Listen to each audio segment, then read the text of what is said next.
আশা করি আপনারা সকলে ভালো আছেন। আজকে আমরা যে বিষয়টা নিয়ে সকলের সামনে উপস্থিত হয়েছি সেটি হলো ইংরাজি যে পেডাগজি, প্রাইমারি কিংবা আপার প্রাইমারি কিংবা এসএসসির জন্য যে টেট রয়েছে, সেই টেটের জন্য ভীষণভাবে এটি প্রয়োজনীয়। সেই প্রয়োজনের কথা মাথায় রেখেই আজকে ইংলিশ পেডাগজি নিয়ে আপনাদের সামনে উপস্থিত হয়েছি। আপনারা একদম প্রথম থেকে শেষ পর্যন্ত শুনতে থাকুন। আশা করি যে বিষয়গুলি আপনার সামনে যেগুলি জড়তা সৃষ্টি করছে বা প্রতিবন্ধকতা তৈরি করছে, সেই প্রতিবন্ধকতাগুলি আপনার কেটে যাবে এই বিশ্বাস আমার রয়েছে। কারণ ইতিপূর্বে যথেষ্ট সাফল্য এসছে, সে কথা আমাদের আরও বেশি ভরসা যোগায় আর কি। যাই হোক, আজকে আমরা যে বিষয়টির উপর আলোকপাত করব সেটা হচ্ছে এই যে মেথডগুলি রয়েছে, অর্থাৎ যে শিখন বা শিক্ষণের অর্থাৎ টিচিংয়ের যে মেথড রয়েছে, সেই টিচিংয়ের মেথডকে কেন্দ্র করে আমরা যদি প্রথমেই একটা কথা বলবো, সব ইনিয়ে বিনিয়ে সব কিছু বলা দরকার নেই। যেটা দরকার রয়েছে সেটা হচ্ছে গুরুত্বপূর্ণ যে বিষয়, সেই বিষয়গুলি তুলে ধরা। আমরা সেই গুরুত্বপূর্ণ বিষয়গুলি যেগুলি পরীক্ষা আসতে পারে, এই সমস্ত বিষয়গুলির কথা মাথায় রেখেই কিন্তু আমরা আজকের পর্বটাকে রেখেছি। আমি প্রথমেই বলবো টিবিএলটি। আমরা যদি এরকম কোশ্চেনের মুখোমুখি হই, what is task based language teaching method বা টিবিএলটি, এই যে মেথড টিচিং এর ক্ষেত্রে, এই যে মেথড বা ল্যাঙ্গুয়েজ টিচিং এর ক্ষেত্রে এই যে method task based language teaching, এইটা আসলে কি? আমরা জানি টাস্ক মানেই হচ্ছে কি না কাজ, অর্থাৎ কর্মভিত্তিক যে শিক্ষণ বা যে টিচিং, অর্থাৎ কাজের মধ্যে দিয়ে যে টিচিং, সেটাই কিন্তু অ্যাকচুয়ালি হচ্ছে টিবিএলটি। আমরা যদি একটু ইংলিশটাকে দেখি তাহলে কি দেখতে পাবো? যে দেখতে পাবো হচ্ছে task based language teaching method. তাহলে task based language teaching method is a descendant of the communicative approach to language learning. It aims at reconciling methodology with the current theories of second language acquisition. তাহলে আমরা কি দেখলাম যে second language অ্যাকুইজিশনের ক্ষেত্রে বর্তমানে যে প্রক্রিয়াগুলি রয়েছে তার মধ্যে একটি পুনর্মিলন অর্থাৎ রিকনসিলিং অর্থাৎ পুনর্মিলন ঘটানো, এবং যার মধ্য দিয়ে কর্মের উপর ভিত্তি করে যে পাঠ দেওয়া বা যে শিক্ষণ বা শেখানো যে পদ্ধতিতে, সেটাই হচ্ছে টিবিএলটি। এবার আমরা যদি আরেকটা জিনিস একটু দেখে নিই, সেটা হচ্ছে যে টাস্ক আর অ্যাক্টিভিটি। কোশ্চেন যদি এরকম হয়, what is the difference between task and activity, তাহলে টাস্ক আর অ্যাক্টিভিটি এই দুটো জিনিসের মধ্যে কি পার্থক্য রয়েছে? তাহলে এই যে যে পার্থক্যটা রয়েছে, আমরা যদি সেই পার্থক্যটাকে তুলে ধরি, আমরা জানি হচ্ছে অ্যাক্টিভিটি বলতে কার্যাবলী, টাস্ক বলতে হচ্ছে নির্দিষ্ট কোনো যে কাজ দেওয়া হয়, যেমন আমরা বলি হোম টাস্ক অর্থাৎ বাড়ির কাজ দেওয়া হচ্ছে। আবার হচ্ছে কি অ্যাক্টিভিটি যে কর্মপ্রণালী, যে সক্রিয়তা, সক্রিয়ভাবে যে কাজ করে চলা, সেটাই হচ্ছে অ্যাক্টিভিটি। এই দুটির মধ্যে কি ডিফারেন্স রয়েছে না? ইংলিশটাই যেহেতু থাকবে, আমরা একটু ইংলিশটা জেনে নেব। সেটা হচ্ছে এই দ্য বেসিক ডিফারেন্স। তাহলে the basic difference between task and activity is that a task is always product or outcome oriented. তাহলে কিসের কি oriented? Always product or outcome oriented. তাহলে প্রোডাক্ট ওরিয়েন্টেড না হলে আউটকাম ওরিয়েন্টেড, অর্থাৎ যেখান থেকে কোনো উৎপাদন হবে, যেখান থেকে কোনো ফল পাওয়া যায়, ফল কেন্দ্রিক। অর্থাৎ মূল কথা হচ্ছে এই যে যদি ফল না থাকে তাহলে টাস্ক, অর্থাৎ যেটা দেয়া হলো সেই কাজ যদি সমাপন করা না যায় তাহলে টাস্কের কোনো ভ্যালু নেই। তাহলে আমরা দেখলাম যে টাস্ক হচ্ছে কি না প্রোডাক্ট আর outcome oriented, whereas an activity, আর অ্যাক্টিভিটিটা কি never ends in an outcome. তাহলে never ends in a outcome, তাহলে অ্যাক্টিভিটিতে কি হচ্ছে সেখানে ফল কিন্তু গুরুত্বপূর্ণ নয়, অর্থাৎ এটা কখনোই কোনো ফলের মাধ্যমে শেষ হয়ে যায় না। ইন অ্যান অ্যাক্টিভিটি, অ্যাক্টিভিটির ক্ষেত্রে দ্য প্রসেস ইজ ইম্পর্টেন্ট। তাহলে অ্যাক্টিভিটির ক্ষেত্রে কি প্রসেস ইজ ইম্পর্টেন্ট, তাহলে প্রসেস বা প্রক্রিয়াটাই হচ্ছে গুরুত্বপূর্ণ। বাট ইন এ টাস্ক, কিন্তু টাস্কের ক্ষেত্রে the product is all important, তাহলে প্রোডাক্টটাই হচ্ছে গুরুত্বপূর্ণ। তাহলে টাস্কের ক্ষেত্রে প্রোডাক্ট হচ্ছে গুরুত্বপূর্ণ, আর অ্যাক্টিভিটির ক্ষেত্রে হচ্ছে প্রসেসটা হচ্ছে গুরুত্বপূর্ণ।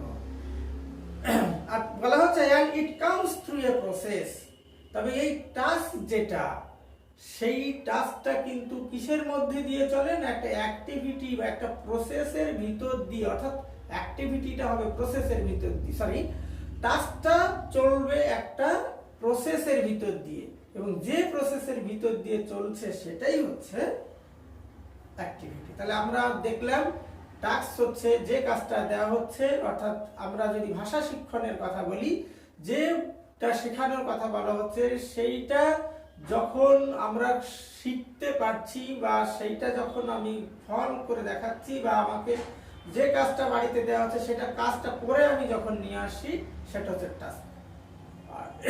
আর হচ্ছে কি অ্যাক্টিভিটিটা হচ্ছে কি কোন পদ্ধতির ভিতর দিয়ে আমি এগোলাম সেই পদ্ধতিটাই দেখা, অর্থাৎ সহজ পদ্ধতি কোনটা সেইটা খুঁজে বের করা বা সেই নির্দিষ্ট পদ্ধতির ভিতর দিয়ে চলা, সেটাই হচ্ছে অ্যাক্টিভিটি। এবার আমরা যদি আরেকটি কোশ্চেনে যাই, what is cooperative language learning? What is cooperative language learning? সহযোগী শিখন, সহযোগী ভাষা শিখন, সেটা কি না ইংলিশে যদি বলি cooperative language teaching is basically best, তাহলে কোঅপারেটিভ ল্যাঙ্গুয়েজ লার্নিং এর ক্ষেত্রে বেসিক্যালি কিসের উপর ভিত্তি করে বলছে basically best or interactional theory of language learning, মূলত হচ্ছে কি ইন্টারঅ্যাকশনাল থিওরি, অর্থাৎ পারস্পরিক লেনদেন, অর্থাৎ লেনদেনের মধ্যে দিয়ে যে শিক্ষা সেটাই হচ্ছে কোঅপারেটিভ ল্যাঙ্গুয়েজ লার্নিং। এর বেসিকটা কি বলা হচ্ছে? The basic assumption behind this approach, the basic assumption behind this approach is that language is best acquired through talks. Talks বলতে কথা, অর্থাৎ ল্যাঙ্গুয়েজ আমরা সব থেকে ভালো অ্যাকোয়ার্ড করতে পারি, অর্জন করতে পারি কিসের ভিতর দিয়ে? থ্রু টক্স, কথার ভিতর দিয়ে। হুইচ ওয়েন স্ট্রাকচার্ড, যখন সেই কথাটি বলা হয় গঠনমূলকভাবে, অর্থাৎ তার নির্দিষ্ট একটি রূপ যখন দেয়া হয়, ডেভেলপস ইনটু কনভারসেশন, এই কথাটাই পরিণতি হিসাবে কনভারসেশন বা বাক্যালাপ বা কথোপকথন হিসাবে পরিগণিত হয়।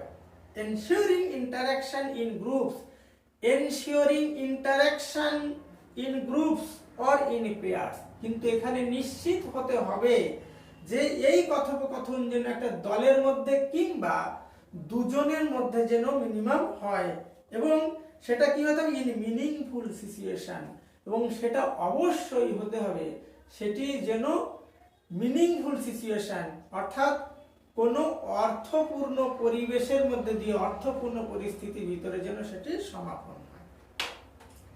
এবার আমরা আরেকটি প্রশ্নে যাব, what is competency based language teaching? Competency based language teaching বলতে কি বোঝায়? কম্পিটেন্সি বলতে কি? দক্ষতা। তাহলে দক্ষতামূলক ভাষা শিখন, দক্ষতামূলক ভাষা শিক্ষণ, অর্থাৎ শেখানোর, অর্থাৎ দক্ষতার উপর ভিত্তি করে যে পড়ানোটা হয়, যাকে সংক্ষেপে বলা হচ্ছে সিবিএলটি। তাহলে এই সিবিএলটি বা কম্পিটেন্সি বেসড ল্যাঙ্গুয়েজ টিচিংটা কি? The competency based language teaching out to focus on the learning outcomes, অর্থাৎ যেটা সে শিখছে, সে শেখার এটাও সে ফলমুখী, কিন্তু সেটা কি হবে না CBLT is sought to translate the educational goals into some observable measurable behavioral patterns demonstrated through activities, performances, and reflected in the construction and reconstruction of knowledge through the use of previous experiences. তাহলে আমরা কি দেখলাম, পুরনো যে সমস্ত অভিজ্ঞতা রয়েছে সেই অভিজ্ঞতার যে জ্ঞান, সেই জ্ঞানের উপর ভিত্তি করে যখন অবজারভেবল অর্থাৎ পর্যবেক্ষণ করা যায় মেজারেবল বিহেভিয়ারাল প্যাটার্ন, যেটা হচ্ছে কি পরিমাপযোগ্য, অর্থাৎ যেটা পর্যবেক্ষণযোগ্য, যেটা পরিমাপযোগ্য, এক কথায় রিয়েল সিচুয়েশন অর্থাৎ বাস্তব ক্ষেত্রে যেটি। তাহলে বাস্তব ক্ষেত্রে যে শিক্ষার প্রয়োজন, অর্থাৎ যে শিক্ষার মাধ্যমে বাস্তবে আমি চলতে পারবো এবং বাস্তবে যে দক্ষতাটা বা কম্পিটেন্সিটা আমি দেখাতে পারবো, সেই মূলকই হচ্ছে যে শিক্ষা। যেমন যদি আমার প্রয়োজন হয় যে আমি যখন কোথাও প্রবেশ করব, তাহলে প্রবেশ করতে গেলে আমি কি ল্যাঙ্গুয়েজ ব্যবহার করব, তখন টিচার তাকে যেটা শেখাবেন অর্থাৎ সেই কাজমুখী।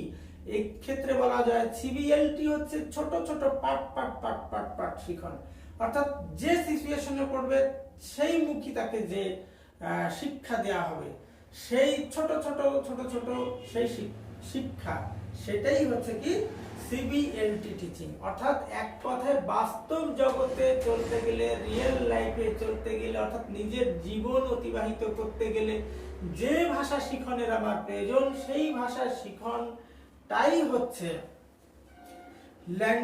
সেটাই হচ্ছে কম্পিটেন্সি বেসড ল্যাঙ্গুয়েজ টিচিং। এবার আমরা আসবো হচ্ছে কি হোয়াট ইজ কনস্ট্রাকটিভিস্ট অ্যাপ্রোচ।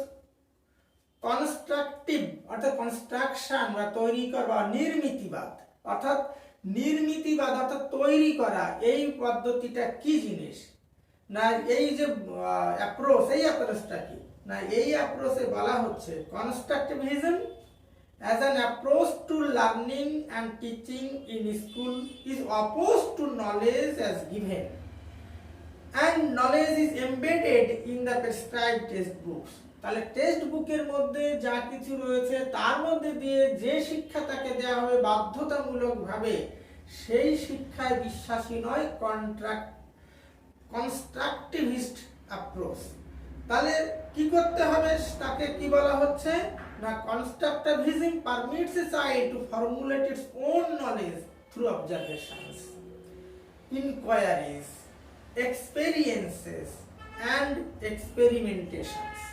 তাহলে শিশু যখন কি করবে, কোনো কিছু পর্যবেক্ষণ করবে, সেটা দেখার মধ্যে দিয়ে সে যেটা শিখবে, কিংবা তার মনের যে অনুসন্ধিৎসা সেটা চরিতার্থ করতে গিয়ে তাকে যেটা শিখতে হবে, তার যে অভিজ্ঞতা, তার যে পরীক্ষামূলক পরীক্ষা নিরীক্ষা, তার ভিতর দিয়ে সে নিজের জ্ঞানের উপর ভিত্তি করে যেটা শিখবে, সেটাই হচ্ছে কি না কনস্ট্রাকটিভিস্ট অ্যাপ্রোচ। তাহলে আমরা নিশ্চয়ই কনস্ট্রাকটিভিস্ট অ্যাপ্রোচ বোঝা গেল। এই ক্ষেত্রে একটা কথা বলি, it is a cognitive approach learning. তাহলে it is a cognitive approach learning, এটা কিন্তু কি জ্ঞানমূলক শিখন পদ্ধতি, অর্থাৎ তার বুদ্ধিমত্তার বিকাশ এক্ষেত্রে কিন্তু হচ্ছে, অর্থাৎ বুদ্ধিমূলক যে শিক্ষা, সেই শিক্ষার কথা বলা হচ্ছে। এছাড়া রয়েছে কি what is eclecticism in English teaching tactics. তাহলে what is eclecticism in English teaching tactics. English teaching ট্যাকটিক্সের ক্ষেত্রে ইলেকট্রিসিজম কি জিনিস না, ইলেকট্রিসিজম হচ্ছে এমন একটি জিনিস যে যেখানে শিক্ষার্থী কি শিখবে তা ঠিক করবেন টিচার, এবং সেই ক্ষেত্রে তাকে কি করতে হবে না, বলা হচ্ছে eclecticism can be termed as a tendency which is developed out of the belief that no signal method is absolutely useful or useless from the point of view of classroom applications.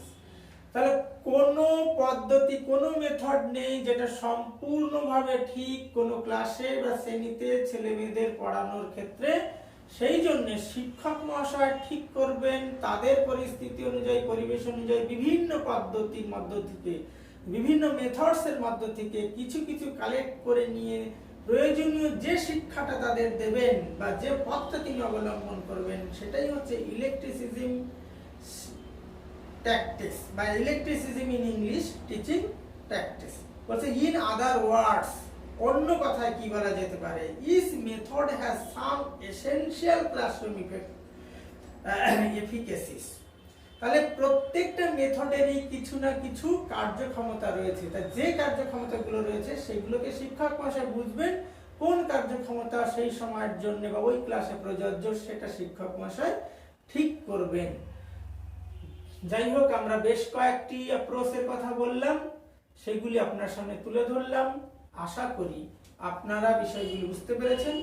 আর যদি বুঝতে পারেন এবং উপকৃত হন, অবশ্যই একটু share, like করে আমাদের উৎসাহিত করবেন, যাতে আগামীতে আরো সুন্দর সুন্দর ক্লাস আপনাদের উপহার দিতে পারি। আর যারা এখনো পর্যন্ত আমাদের চ্যানেলটিকে সাবস্ক্রাইব করেননি, তারা একটু সাবস্ক্রাইব করে দেবেন। তাহলে অবশ্যই আপনার সঙ্গে আমি একটা দীর্ঘ বন্ধনে আবদ্ধ হব। আমাদের চ্যানেলটি SPN সোপান আপনাদের সঙ্গে দীর্ঘ পথ চলতে পারবে। সকলকে অনেক অনেক ধন্যবাদ জানিয়ে আজকের মতো এই আলোচনা এখানে শেষ করছি। ভালো থাকবেন, সুস্থ থাকবেন।